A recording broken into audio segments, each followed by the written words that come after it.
morning, everyone, and thank you for joining us. Today's call will include forward-looking statements within the meaning of federal security laws, including projections and expectations concerning the future financial and operational performance of Global Partners. No assurances can be given that these projections will be attained or that these expectations will be met. Our assumptions and future performance are subject to a wide range of business risks, uncertainties, and factors, including supply and demand, which could cause actual results to differ materially as described in our filings with the Securities and Exchange Commission. Global Partners undertakes no obligation to revise or update any forward-looking statements. Now it's my pleasure to turn the call over to our President and Chief Executive Officer, Eric Slifka. Eric? Thank you, Kristen, and good morning, everyone. We delivered a strong second quarter with each of our operating segments contributing meaningfully and our teams executing at a high level across the business. These results underscore the strength of Global's integrated liquid energy platform and the advantage of operating across products, markets, and customers. That diversification is a competitive strength and allows us to capture value across changing market conditions and generate attractive returns. During the quarter, our gasoline distribution station operations segment benefited from improved fuel margins, while our wholesale and commercial segment also delivered positive year-over-year growth. These results reinforce the resiliency of our model and the value of maintaining a portfolio of assets that can perform across a variety of operating environments. But the core of our business is predictable, delivering steady cash flow regardless of the market. On top of that foundation is our ability to capture additional value when markets are dynamic, and we pursue that upside within a disciplined framework that manages our exposure as conditions shift. Against that backdrop, refined product markets remain volatile, with geopolitical developments contributing to elevated price swings, increased inventory risk, and tight inventory levels. Turning briefly to our distribution, last month our board approved a quarterly cash distribution of 78 cents per common unit, or $3.12 on an annualized basis. The distribution will be paid on August 14th to unit holders of record as of August 12th. Now let me turn the call over to Greg for the financial review. Greg? Thank you, Eric, and good morning, everyone. As we review the numbers, unless otherwise noted, all comparisons will be with the second quarter of 2025. Net income in the second quarter of 26 was $71 million versus $25.2 million in the prior year period. EBITDA was $146 million in the second quarter versus $95.7 million in 25. And adjusted EBITDA was $148.2 million compared with $98.2 million. Distributable cash flow was $92.6 million in the second quarter of 26 compared with $52 million, and adjusted DCF was $92.5 million versus $52.3 million.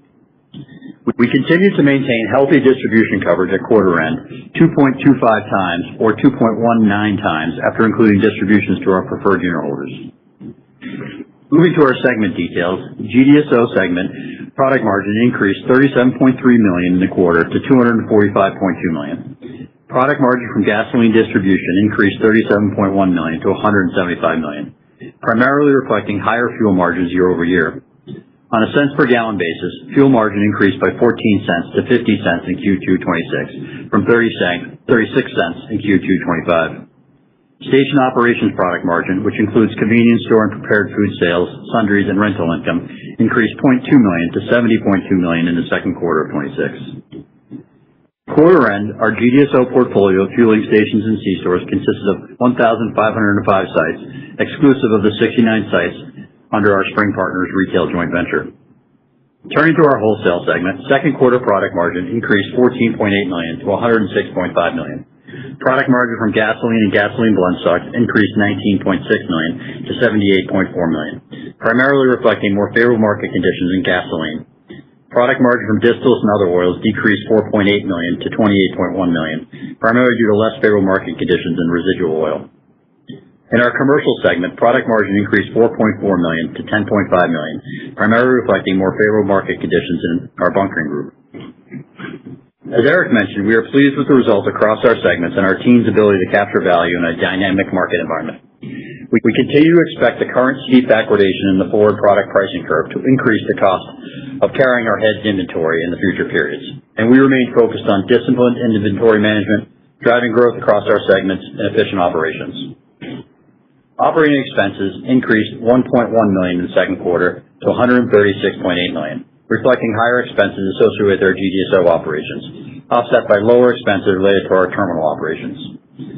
SG&A increased $8.3 million to $83 million, primarily due to increase in discretionary incentive comp, wages and benefits, and other expenses, partially offset by a decrease in professional fees.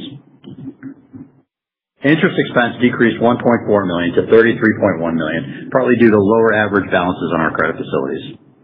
CapEx in the second quarter was $35 million, consisting of maintenance CapEx of $15.9 million and expansion CapEx of $19.1 million, primarily related to investments in our gasoline station business. For the full year 2026, we continue to expect maintenance CapEx in the range of $60 million to $70 million, and expansion CapEx, excluding acquisitions, in the range of $75 to $85 million. Our current CapEx estimates depend in part on the timing of project completions, availability of equipment and labor, weather, and any unforeseen events or opportunities that require additional maintenance or investment. Our balance sheet remains strong. As of June 30th, leverage as defined in our credit agreement as funded debt to EBITDA stood at 2.85 times, and we had ample excess capacity in our credit facility. We had $174.6 million outstanding on our working capital revolving credit facility and $103.5 million outstanding on our revolving credit facility. I'd also like to highlight on July 30th, we redeemed all the outstanding Series B fixed rate preferred units. This accretive transaction further simplifies our capital structure and enhances our financial flexibility going forward. Now let me turn the call back to Eric for closing comments. Eric? Thanks, Greg. Looking ahead, we remain focused on executing our strategy, investing thoughtfully in the business, and allocating capital to the highest return opportunities. We believe the quality of our asset base, the dedication of our team, and the strength of our balance sheet position Global well for the remainder of 2026 and beyond. We are committed to delivering attractive returns for our unit holders and building value that endures over time. With that, Greg, Mark, and I will be happy to take your questions. Operator, please open the line for Q&A. Thank you. We will now be conducting a question and answer session. If you would like to ask a question, please press *1 on your telephone keypad. A confirmation tone will indicate your line is in the question queue. You may press *2 if you would like to remove your question from the queue. For participants using speaker equipment, it may be necessary to pick up your handset before pressing the star keys. One moment please while we poll for questions. Thank you. Our first question comes from the line of Greg Brody with Bank of America. Please proceed with your question. Hi. Good morning, guys. Morning, Greg. Would you mind just talking a little bit about the consumer behavior, what you're seeing out there? Are higher prices affecting purchases at all? Yeah. Good morning, Greg. It's Mark. I think we're seeing a little bit of that. We're seeing a little bit of impact from inflation, higher prices. I think where that shows up is the average size of the fill up is probably down a little bit. But I wouldn't say in a material fashion, and that's trading, that could be also trading down from 93 octane to 87 octane. From a store standpoint, our store sales are pretty good. Transactions may be down a shade, but I wouldn't say anything material. We're not seeing anything material. Yes, it's not. I don't see it in your numbers. It is interesting, and that's continued through this quarter, through the first month of this quarter. Same as Q2. You're talking about July? Just customer behavior. Yeah, customer behavior is yeah, I don't think we're seeing anything material different here as we enter into, or as we sit in the middle of Q3. I don't think we see anything different than we've seen for the better part of the year. Got it. Just decision to pay down the pref, it's just historically you paid it down and refinanced it, but it sounds like that's a permanent decision. Is this a cost of capital, or is there a change in the way you're viewing your credit profile? Yeah, I mean, I guess it's a couple things. One, it's a very accretive. Obviously, it was at a fixed rate at 9.5%. It's a nice piece of paper. We used it for acquisitions as an equity component on acquisitions in the previous, but like the Series A, after 5 years when you're callable, given where our cost of capital is right now, and, we also produce significant amount of excess cash flow year to date, and so it made a lot of sense to simplify our capital structure and take it out on a very accretive basis overall.